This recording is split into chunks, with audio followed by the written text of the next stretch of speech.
Common error के part 23 में हम वर्ब के जो मिस्टेक होते हैं, कॉमन एरर होते हैं, उसके बारे में देखेंगे।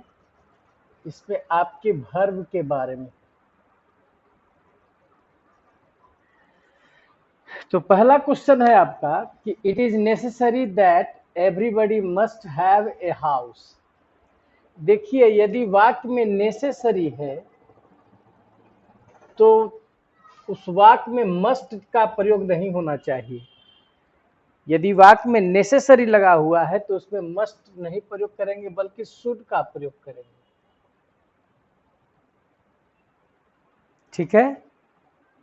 दूसरा क्वेश्चन है, the driver could not prevent the car from hit the child. इस दूसरे वाक्य में देखें कि यहाँ पर फ्रॉम आपका प्रीपोजिशन है, तो फ्रॉम के बाद जब भी वर्ब आएगा तो चौथा रूप में आएगा, जिरेंड के रूप में आएगा। यहाँ हीटिंग का प्रयोग करेंगे, फ्रॉम हीटिंग द चाइल्ड। ठीक है। तीसरा क्वेश्चन है, he interrupted me when I was too about tell the truth to his father। देखिए, जब about और to साथे आता है तो about पहले आना चाहिए, तब उसके बाद to आता है। जैसे the train was about to start, was about to start, to about गलत है। अगला है, many of us do not know to swim at all। No के बाद आपको बताया भी है, आया भी होगा कि नो के बाद जब भी वर्ब आता है इंफिनिटिव रूप में, जब यहाँ पर आ रहा है 2 + V1, तो हाउ लग करके 2 + V1 का प्रयोग होना चाहिए। तो सही क्या होगा, हाउ टू स्विम। ठीक है। दो वर्ब के साथ बताए थे, एक नो के साथ और एक लर्न के साथ। हाउ लगा करके तब इंफिनिटिव का प्रयोग किया जाता है। At last he was married with a poor girl.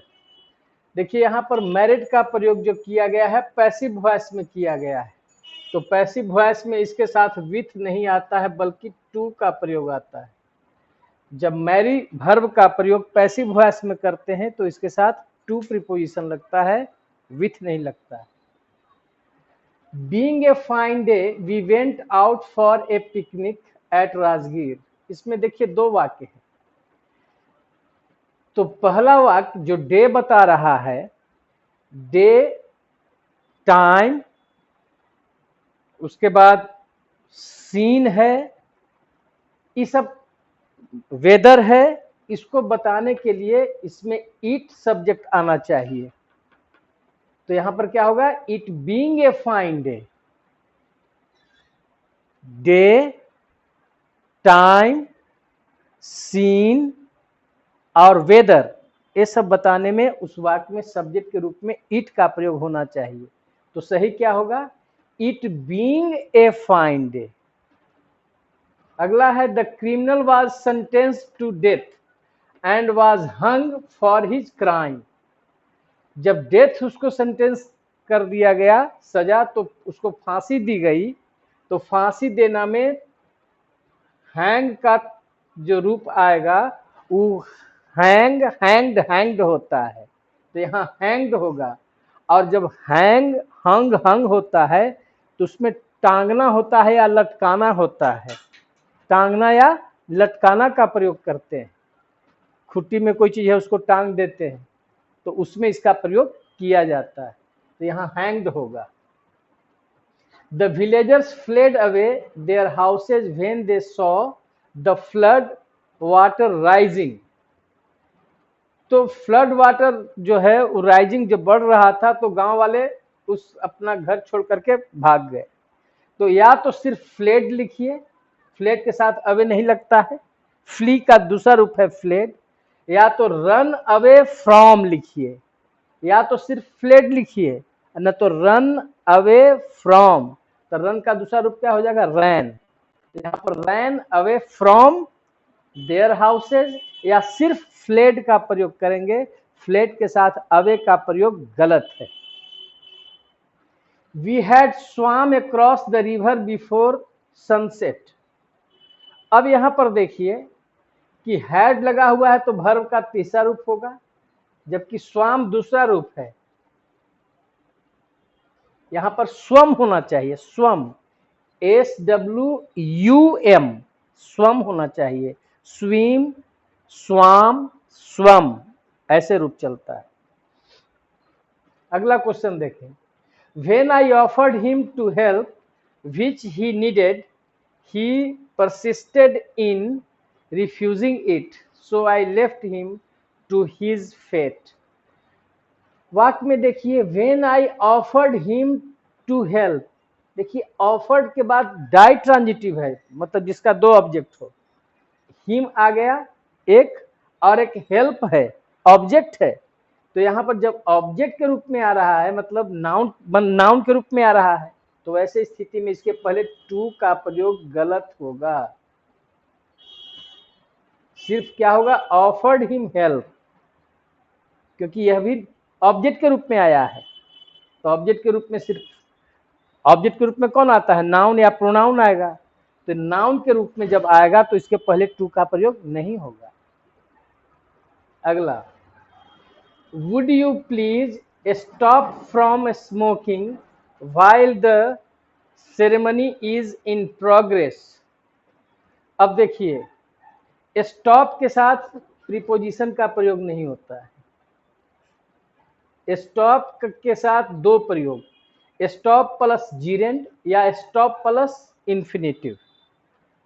जैसे स्टॉप टू स्मोक या स्टॉप स्मोकिंग, लेकिन दोनों में अंतर होता है। अंतर देख लीजिए, स्टॉप स्मोकिंग का मतलब हुआ धूम्रपान करना छोड़ दिया, और स्टॉप टू स्मोक तो रुका धूम्रपान करने के लिए। देखिए दोनों में अंतर क्या है। जैसे ही स्टॉप्ड टू ड्रिंक वाइन, वह रुका शराब पीने के लिए, और ही स्टॉप्ड ड्रिंकिंग वाइन मतलब उसने बंद कर दिया शराब पीना छोड़ दिया, बंद कर दिया। तो दोनों में अंतर है। स्टॉप के साथ दोनों प्रयोग होता है, जीरेंड भी मतलब डायरेक्ट बिफोर भी आ सकता है, और इन्फिनिटिव भी, लेकिन दोनों के अर्थ में अंतर होते हैं, इसको ध्यान रखें। Radha had been to school but she did learn nothing there. देखिए डिड के बाद वर्ब का फर्स्ट फॉर्म प्रयोग होता है। लर्न नहीं होना चाहिए, लर्न होना चाहिए। ठीक है। अगला क्वेश्चन देखिए। I would also like help you to build up this wall in a short time. Would like के बाद इंफिनिटिव आना चाहिए। would लगा हुआ है, would like के बाद इंफिनिटिव, तो सही आंसर क्या होगा, like to help। I would also like to help, would like के बाद वर्ब इंफिनिटिव आना चाहिए। अगला है he is sure to succeed because he is used to work very hardly। देखिए इसमें क्या गलती है। यहाँ पर used का जो प्रयोग हुआ है V3 रूप में, जो है एडजेक्टिव के रूप में है, तो इसके बाद used to आता है।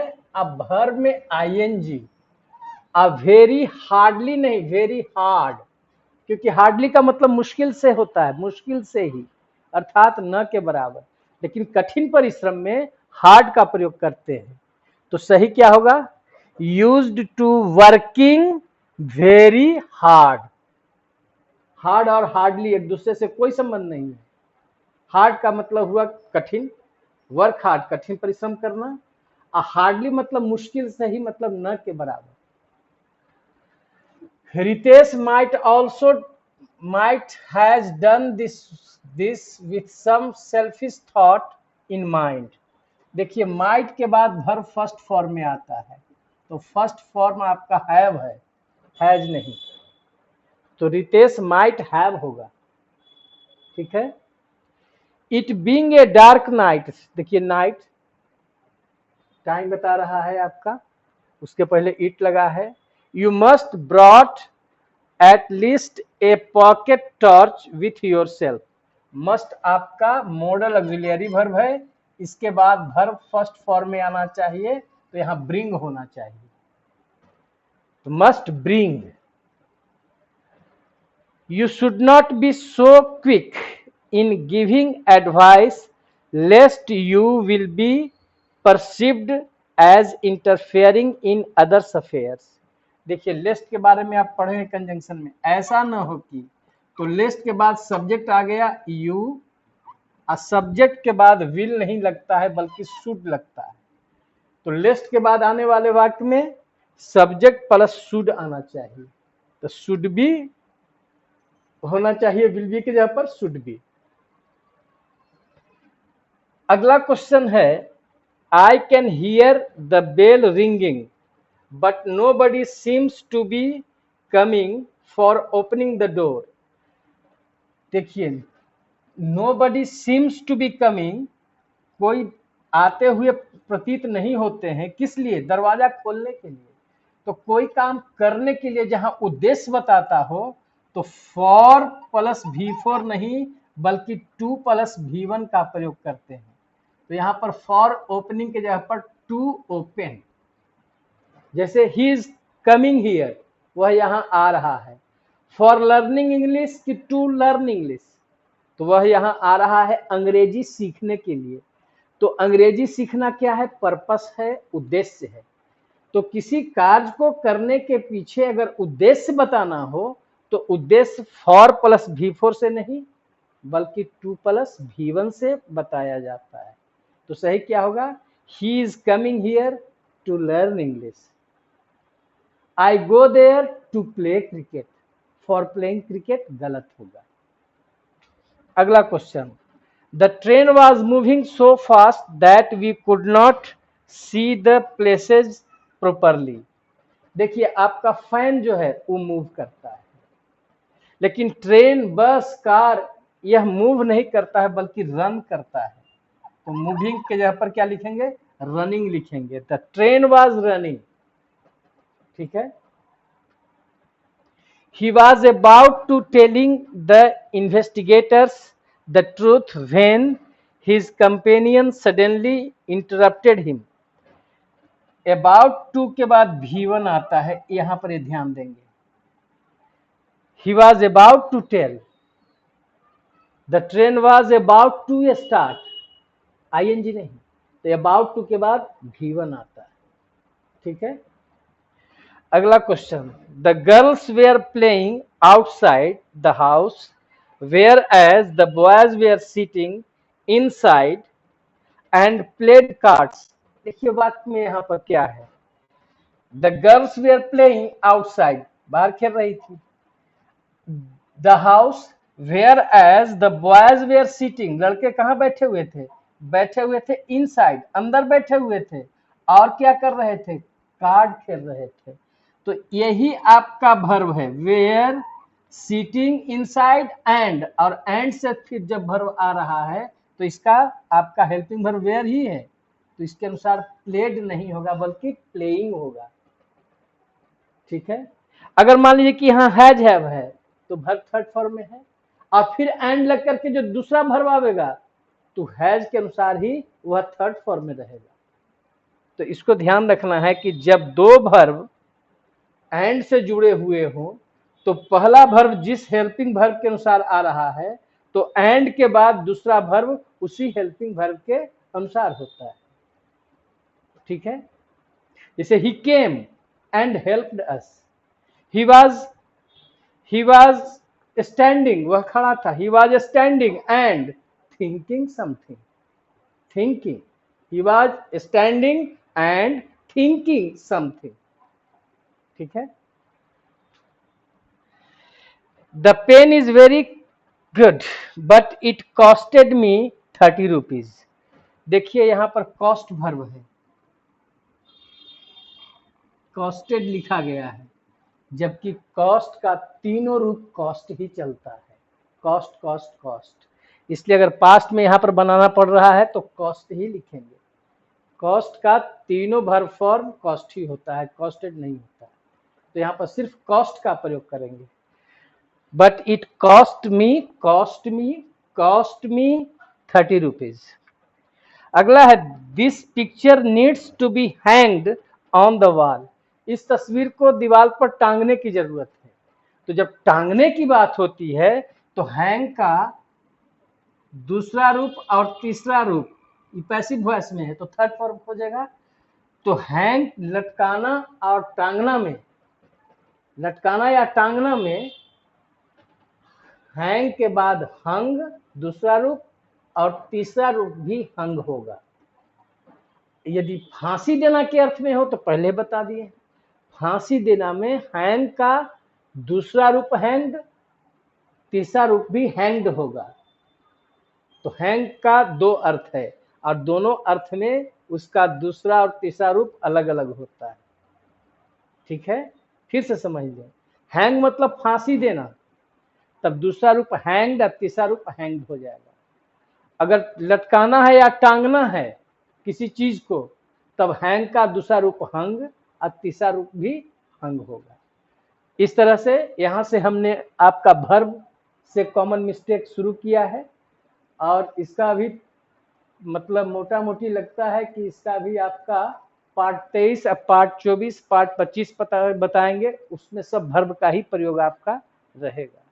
आशा करते हैं कि यह वीडियो आपको पसंद आया होगा और आप अपने जो छोटी छोटी गलतियां हैं उसको सुधार करेंगे और नए चीज को सीखने की जिज्ञासा हमेशा रखेंगे।